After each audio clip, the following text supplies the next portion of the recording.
Well, I was partially right. Mike Bartlett did, in the end, detonate the Tom bomb as his parents' self-absorbed awfulness finally drove him to desperate measures. But not, thank the gods, to the ultimate desperate measure. The body count mercifully remains at 0 as the curtain falls on this most theatrical of sagas. But how did we get here? The rest of us know, but his parents seem confused. Diagnosis: we left Gemma last week, veering her SUV towards Simon as he walked along that deserted forest road.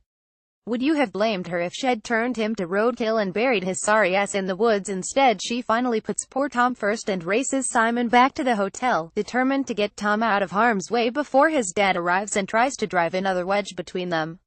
Arriving too late, Simon stands in the hotel car park glowering while a child's ride tinkles away in the background, its queasily jolly theme tune at odds with the tragedy playing out yards away. Gemma's motives in these last sequences are as confused as she is.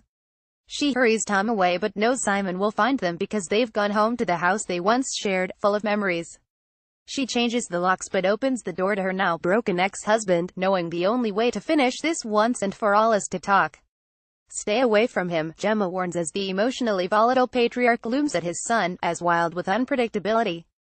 You're using me to get at her, says Tom, finally slicing his dad's smug countenance in two like a samurai blade. It's the first time he's vocalized his hatred of being a pawn in his parents' hateful game. You should stab yourself, hisses Gemma as Simon suggests he'd like to stab her in the eyes. Their hatred has reached a pitch beyond which there is only violence, and her grabbing of the scissors is the inevitable madly theatrical next step. In Gemma's flashbacks, they are a normal family, familiar, irreverent and teasing one another. How could the pendulum have swung so far from the domestic bliss of these visions? Is it all Simon's fault, or is Bartlett through Simon trying to lay some blame on the working mother trying to have it all? I shifted uncomfortably in my seat during Simon's suggestion that Tom would like to see more of his mum. By the time Simon comes to haunt them again, at their meal out with Rose and her new husband, he is human wreckage, thumping the restaurant window. It should be me in there, he says uselessly before suggesting to Gemma, quite seriously, that they should just forget about all this and get back together. We are as bad as each other, he tells her. We could decide to be a family again. It's not too late, he continues, and for a minute I wonder if she's mad enough to accept. I should choke you to death, he says, reverting to type after she viciously rejects him. And then comes the worst cut of all as Tom joins in. You're a massive failure, son tells father, burning the last of Simon's bridges. Poor Tom dodges yet more shrapnel of his parents' awful, violent ways. Photograph BBC drama Republic. Lawrence Sendrovich. Unbelievably, through all of this, James is still hanging in there and gives Gemma a pair of earrings to which she is completely indifferent. His insistence that they keep seeing each other is the final nail in the coffin of their relationship, as Gemma explains she doesn't need someone to fix her, she does. Tom's midnight flit in a taxi prefigures his eventual flight from Parminster and panics her sufficiently when she hears that a desperate Simon is with him. However much Tom hates his dad's actions, he responds to his emotional blackmail and ends up by a busy dual carriageway, watching Pops play chicken with the oncoming traffic. Rather than pulling the same stunt on Gemma that she pulled on him, are we calling this a reverse Medea? Simon wants poor Tom to somehow give him a reason not to end it all.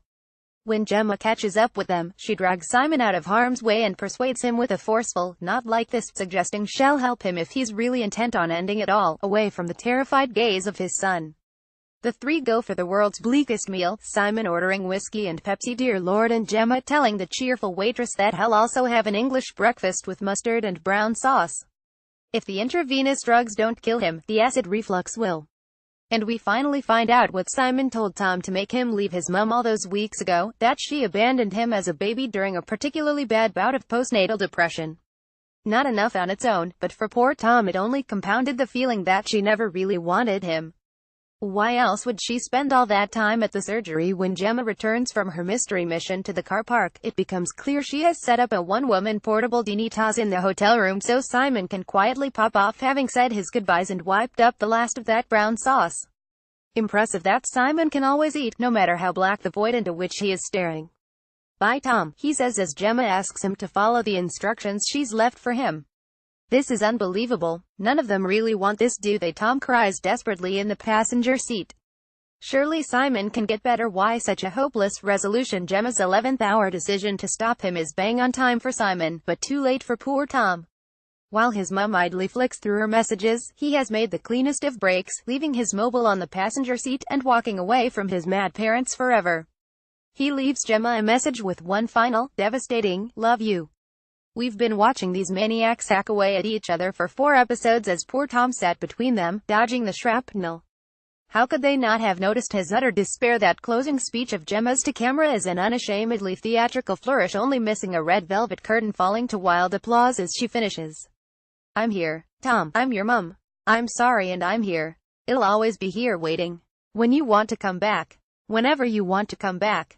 She looks hopefully out onto the empty garden in an ending which reminded me of the superb National Treasure, where Robbie Coltrane's desperate Paul Finchley searches in vain for his wife at the party to celebrate his not guilty verdict.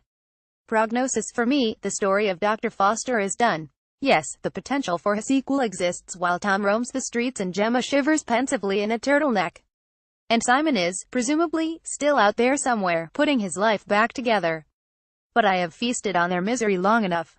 It was delicious, but I'm full. Time of death 23.00, Tuesday the 3rd of October 2017. Notes: of all the characters who need a good therapist after this, I'm most concerned about James and his need to throw himself at emotionally unavailable women. I bet his mum was a nightmare. I liked the shrinking of focus down to just Gemma, Simon and Tom in the last episode. The scenes between Bertie Carvale and Serene Jones packed such a punch. Hands up if you thought poor Tom had committed suicide when the sirens swelled on the soundtrack and Gemma approached that dual carriageway. Gemma Foster isn't Medea. It was Mike Bartlett all along, constantly making us think he'd murdered a child. I knew he wouldn't go through with it. She never did make it to Gloucester.